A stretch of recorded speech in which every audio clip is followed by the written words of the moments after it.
Welcome to Super Simple Security Principles. I'm Nick Jackson, and I want to love computers.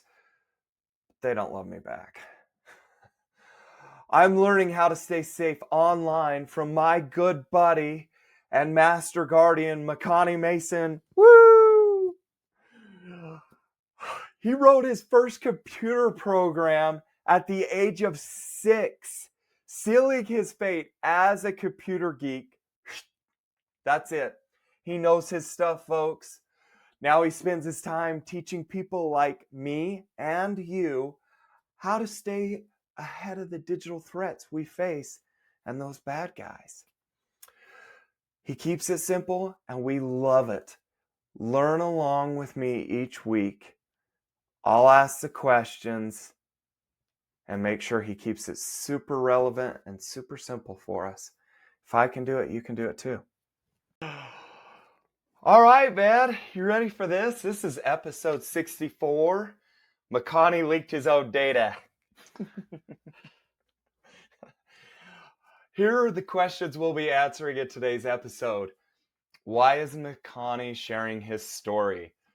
Look, we could all learn from somebody else's experience. So I'm hoping that's what we're going to have is a sharing time that we're going to learn from. So the next question kind of got me. So I'm hoping that maybe our listeners might know this question or know the answer to this.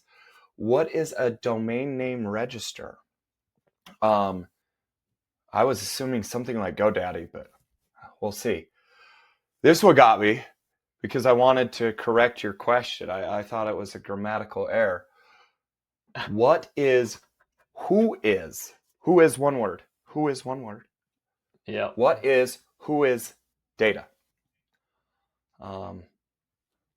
Yeah, we'll find out. I have no clue, but this is what I was really intrigued for. So, listeners, this is the question I want you to pay attention to.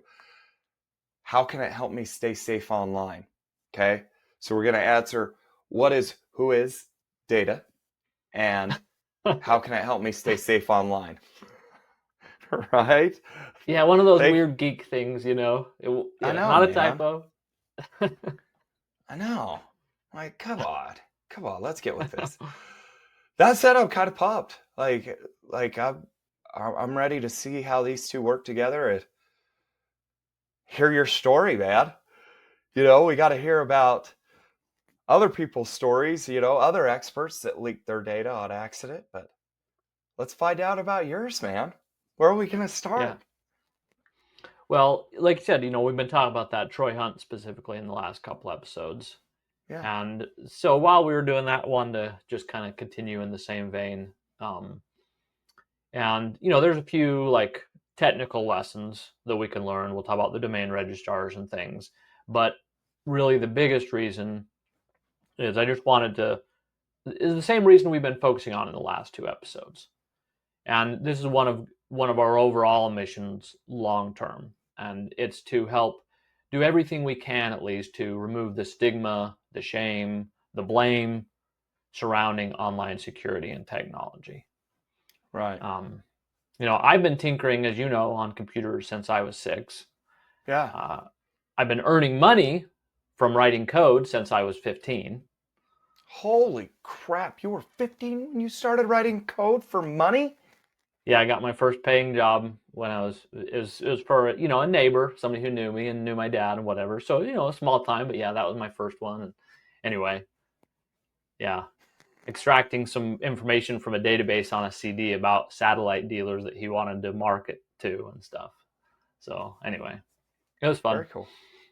But the point is, I'm human and I can make mistakes, even in an area where I have a lot of experience. Yeah. And if I have any future stories, I promise I'll share those as well. Because, like I said, I really feel like it's one of our overall missions, is to create a safe place to share our stories. I think it's a fundamental part of improving not only like our individual but collective, the systems and everything together for our online safety. So yeah, that's the biggest reason I want you to remember. So my story takes place in October of 2023. And I was experimenting with some things related to registering a new domain. A domain is just the official name for, a website, like MakaniMason.com or Facebook.com. Okay. Now, different ones cost different amounts, and at least at the time, and I'm guessing it's still true, but a .us domain, as opposed to like .com that we're, mostly see, it was really cheap, and all I needed was just registering a domain. So I'm like, I'm just gonna do the cheapest one. Okay. So you're going Right? cheap. Yep. Okay. So now, before we go to the next part, though, I need to explain a couple of things about how domain names work. If you want to use a domain name, you have to register it by paying some money to a domain registrar. Okay. And So yes, I was correct. Yep, you're exactly right. And GoDaddy, that's the one I was going to put, because that's the one of the few that actually most people might recognize the name of. Right. Even though there's actually like There's several, quite a few, aren't there? There's hundreds. Oh, really? Yeah, there's a lot. Yeah. So, but part of registering a domain is you've got to give them some personal information, right? So they know who the domain owner is, in case, the government or law enforcement, or even just other people, whoever, want to be able to contact you about the domain. Right. And so, this includes, of course, your name, email address, a phone number. Right.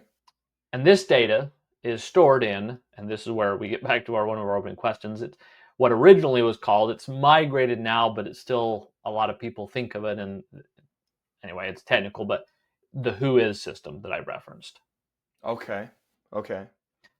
And so then, so like you can go to whois.com, I think. I can't remember if it's, anyway, don't go there, but it's publicly available anyway at that point to look up from this system. Okay. But as you can imagine, having all that information, that led to a lot of spam and harassment, for domain owners. Yep. I mean, right, these days it's like, duh. In the very beginning, apparently it wasn't quite as duh. I didn't look at exactly what that date, but that was many, many years ago. Anyway, so this led to the registrars, or whoever it was, but anyway, implementing this notion of whois privacy or whois redaction, where, GoDaddy or whoever your domain registrar is, they would list contact information of their own instead of yours. Okay. And it might have your domain name at GoDaddy.com or whatever. So, I mean, they would know who it was the person was trying to contact, but they would be an intermediary. So the spammers, they could deal with all the spam at that one point, if that makes sense. Yeah, makes total sense. Okay. I only know this because I tried registering a domain once. And I didn't click for that option. The privacy. And I got so many spam calls, like spam mail. Like, I was like, you sold my information. Like, everybody got it. Right. So mad. Right, which they didn't. Right? They didn't? It was just publicly listed. That sucks. So how do you not get it publicly listed? Right. So that they're, well, is these it days, only through that option? Yeah. And it depends on the registrar. Like, it's more and more commonly a default option. I'm not sure with GoDaddy, and like I said, there's so many registrars. The one I'll talk about in a little bit, though, it has that on by default. Oh, that's good. Right. And there are plenty that do have it on by default. Maybe even all of them now. I don't know. Some of them actually charge more for it, though, too. So I'm sure not all of them actually have it by default. But, yeah, but you do, again, this is one of those things where the system is kind of like not really great, in my opinion, right? Because, you obviously, if you had realized that your information was going to be publicly available on the internet, you wouldn't have put the right information, man. I wouldn't have. You would have done something different, right? Yeah. And And even though obviously there's a need, and it makes sense that you want to be able to have people contact owners of a domain, right?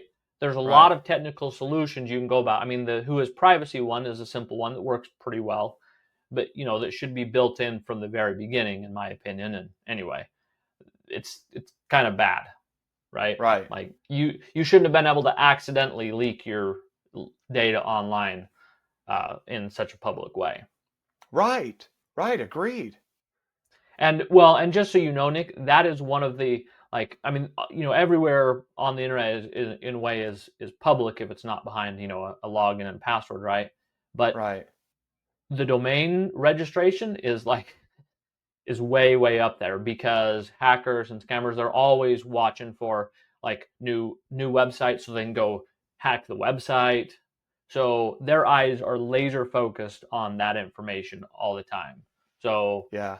it's basically the absolute best place to post your public information if you want to get hassled. Dude. So that's why it felt like your data was sold because, yeah. Does that make sense? Total sense. Total sense. Okay. So the next thing to know is that there are different rules for some groups of domains. And Okay. when I talk about groups of domains, what I'm talking about is the last part of the domain. Like So the the like .orgs. .com, exactly, .com, .org, .gov, .edu. There's actually over 1,000 of them you can choose from now. There's a ton. Wow. Um, and the technical term for this, just so you know, is called top level domain, or Okay. TLD. Another geek acronym. Just in case you're searching, you run into it. Um, so now, for the most part, the rules about them are the same. Although there's widely varying on pricing. Yeah. But some have some special rules, like .edu is reserved for educational institutions. .gov obviously is for United States government, things like that. Yeah. But one of the differences that I didn't realize at the time of my story anyway was that this whois privacy redaction Mm-hmm. is not allowed on some domains, Oh. like .us. Like .us. Gotcha. Right? So you can kind of Okay. see where the story's Where this is probably going. headed at Yep. this point, right? Yep. Yep. Now, the registrar I use, like I told you, always has privacy. Well, actually, so the registrar I was using at this time is different than the one I use currently. That's Okay. the other tidbit. And this one is one of the things that triggered me to switch because I did not like. Now, I don't know. Uh, yeah, anyway, I didn't like how they handled it. I felt like they should have made it much more clear that that was going to be the case Yeah. because they did have privacy on by default. But when I registered this .us domain, I ended up, of course, registering without whois privacy because it was not allowed. Not allowed. But I don't think they said anything. They certainly now it could be my bad. I don't know for sure because I've deleted my account. I was going to go back and check. I can't remember if I went through and like how much what they said, and of course it could have changed since October of 2023. So I'm not going to mention their name because I don't want to blame them. Um, Maybe they were, and I was just so used to expecting it that I didn't even notice the warning. Yeah. Um, Again, I kind of think of this as a big flaw in the system, right? Like just like it was for you in the first place, in general, same kind of idea here, right? Yeah. Yeah. So anyway, I ended up registering the .us domain and posting my name, email address, and phone number to the public internet. It's kind of funny that we've And both done the same thing. yeah, yeah. Huh. Well, and part of the reason I decided this was worthwhile talking about is because these days, so many people want their own domain. Even like my sister, who is super anti this, she hates this stuff, but she's an author.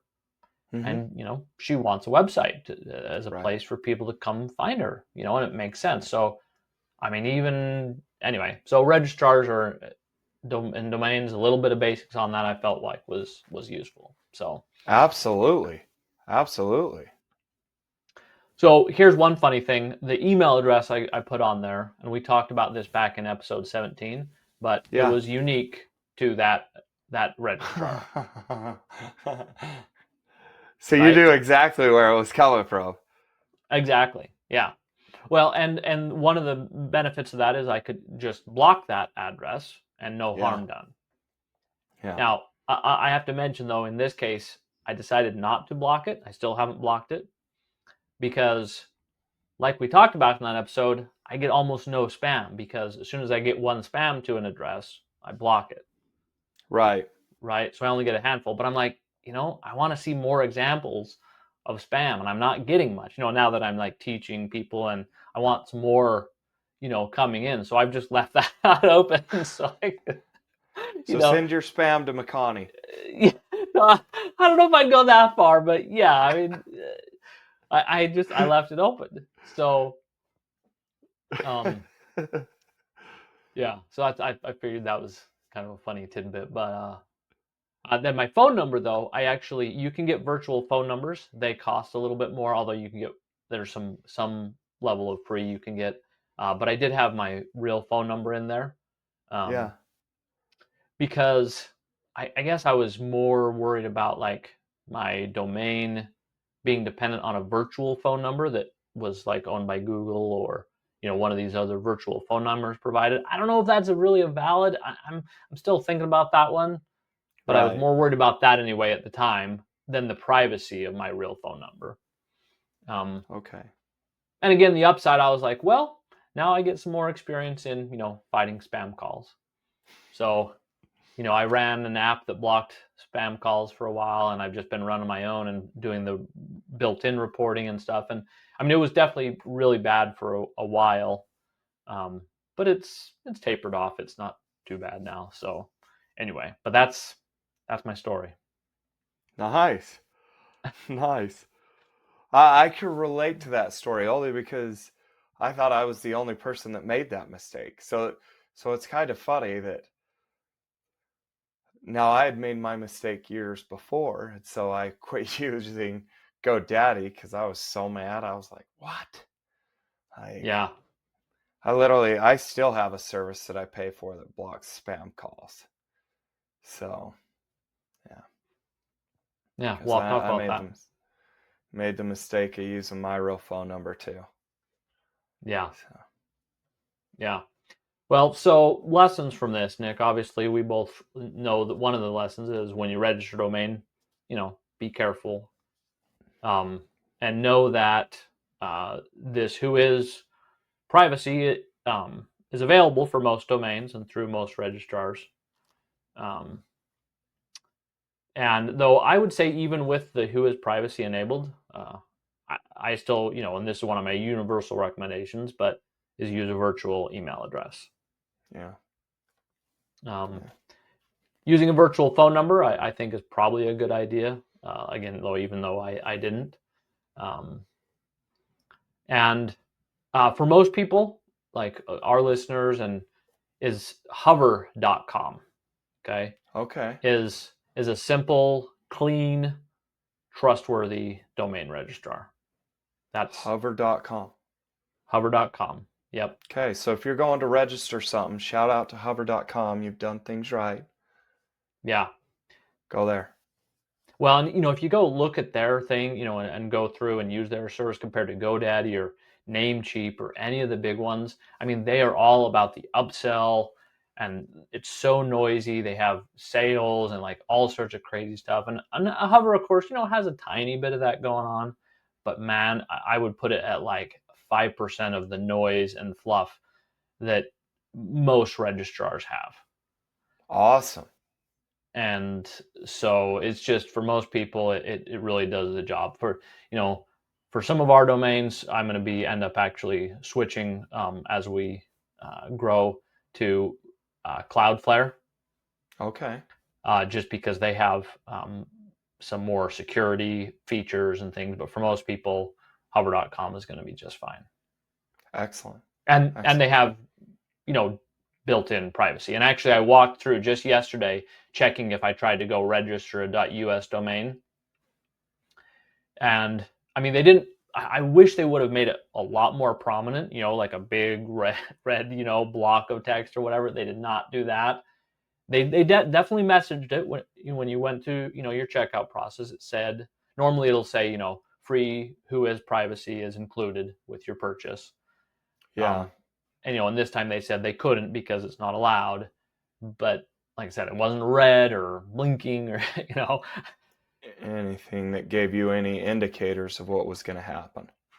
Yeah, well, nothing super prominent. Like if you were paying attention, Gotcha. it would be there, but just not as. I just wish we were a little more pushy about warning you about that. Okay.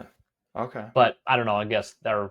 I don't know. Anyway, that's just one of those flaws in the system from my perspective. Yeah. Yeah. So, and that's really kind of the second lesson is just that. I mean, obviously, with my background and experience, I absolutely could have, should have uh, avoided leaking my own data. Right. I, Right. but like we talked about in the last two episodes, I really feel like um, the system is flawed. I wasn't doing anything shady or even like weird, right? Right. But I mean, I felt foolish at the time, just like anybody else. Um, so it was an honest mistake, and so even though personal accountability, I think, is critical when we make a mistake like this, I think it's equally vital to look at the system and see if there's places where it can be improved as well. Yeah. So, okay. Absolutely. So So what's the our call last to lesson, action? Keep well, we're keep not quite sharing our there yet. stories, or we're not there yet. So I want to share one. So those were kind of two directly about the lesson, but I want to share one more just quick tool because we didn't get Okay. to one of the answers of, how can the whois data help us stay safe online, Yeah. right? So there's a tool that you can go look up the whois information about a domain, right? Like I said, Okay. it's publicly available, and there's a simple tool, and I put a link in the show notes about it. But also, like I said, most domains these days are going to actually be protected by that privacy. So Mm. you can't actually go look up and find out who owns a domain generally. Okay. But there is one extremely useful piece of information that you can get, and that is when a domain was registered. Okay. Okay. So you can Okay. see how long that place has been in Mm-hmm. business, essentially. Yep. And if it's a long time, then it doesn't really tell you anything. Right. But if it's very, very recently registered, then you don't want to touch it. Okay. Because phishing websites specifically are almost always very recently registered, and then they get recognized and permanently blacklisted as a phishing website. Mm. So they're very short-lived. You go to a website and it's only been registered for a month or 2 months or 3 months. That's a huge red flag. Yeah.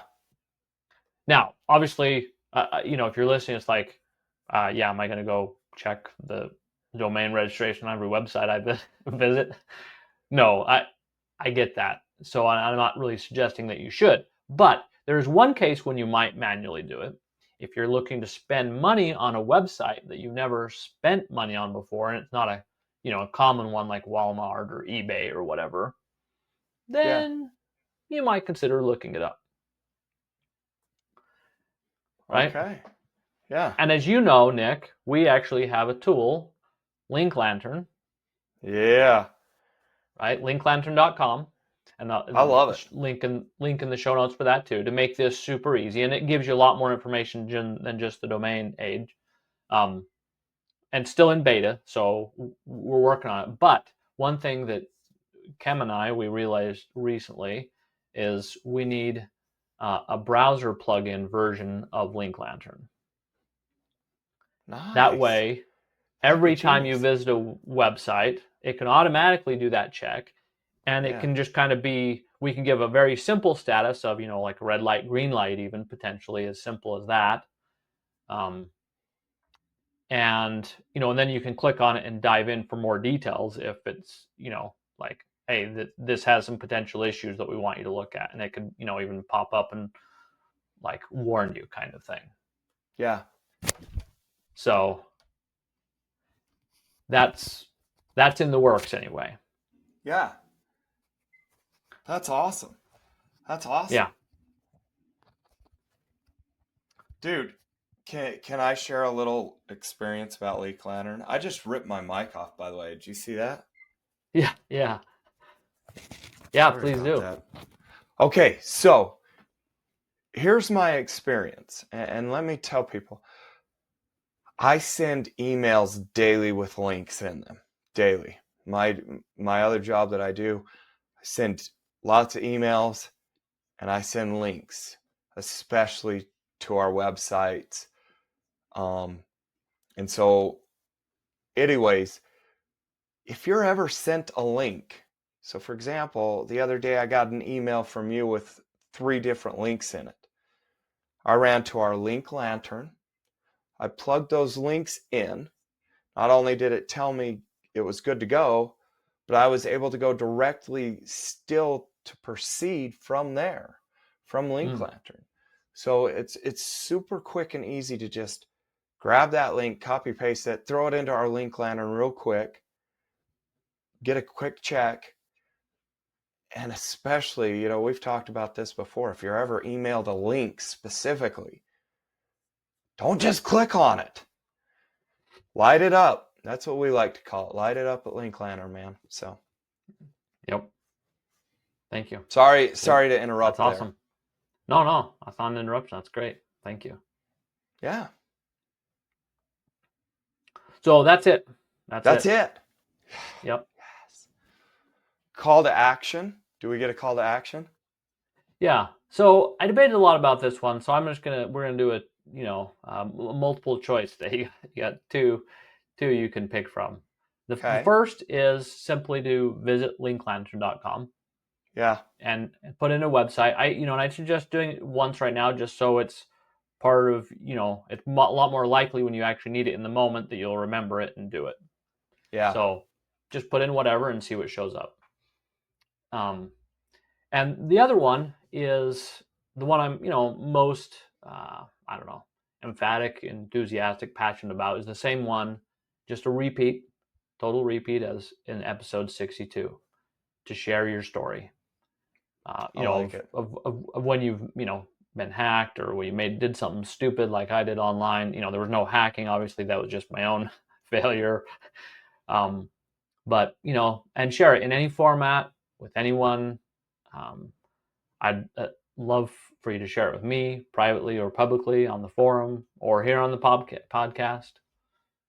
And yeah, that's it. That's it. Yeah. And look, I'm not even going to go as far as to call mine a stupid mistake. I'm going to say, look, I just didn't know. I didn't know. I wasn't educated that my information would become public knowledge. So especially for those people that are in my shoes, for Makani and for experts, they totally get it. But for me, I had no idea a registrar would actually sell my information, or not sell it, but make it public. And so I don't even want to say that those are mistakes. 100% agree. No, that one is even more clear case of just a totally broken system.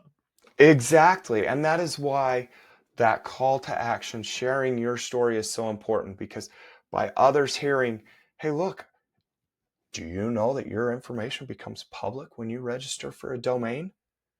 Okay. Right. We just gave you 2 domains you need to check out if you're going to register, or two different websites, companies that you can go check out. We've got some in the show notes. Share your stories. It's things like this that really help us progress and get knowledge and get better at layering up and adding this value to our security. Absolutely. So. Dude, are you ready for next week's episode? Oh, I am so ready, man. I gotta apologize. We're gonna get Kim on. Kim was scheduled to come on to share his story. He's not gonna be able to make it next week. That's okay. We are going to get Kim on soon. He is going to share his story. We're excited for that. But we're more excited to announce our series that's coming up. It is not just a single series, but it is a series of series. We're going to dive into what it means exactly. But for now, a little bit of a teaser. You know, we're going to be focusing on some areas that Makani's gotten a ton of questions. Like this is going to be our emphasis. So all the questions that Makani's kind of been asked, he's going to be answering. Like we're kind of pumped. Do you want to leave us with any teasers? Is there a question you want to throw out there? It's just, about where to start, right? That's really Where to kind of the start? theme of the question. Where to start, what to focus on, what next, those kind of things. And this is my answer. Okay. If you're wondering what's next for your security, tune in next week. You're going to love this series, trust me. Dude, that was awesome. Are you ready to take action and wondering where to start? Get my Bulletproof My Identity Starter Kit for free. The 7 most vital layers of protection everyone needs. I'll send you one step at a time and help you if you get stuck. Just go to bulletproofmyid.com and enter your name and email, and I will send you the first step.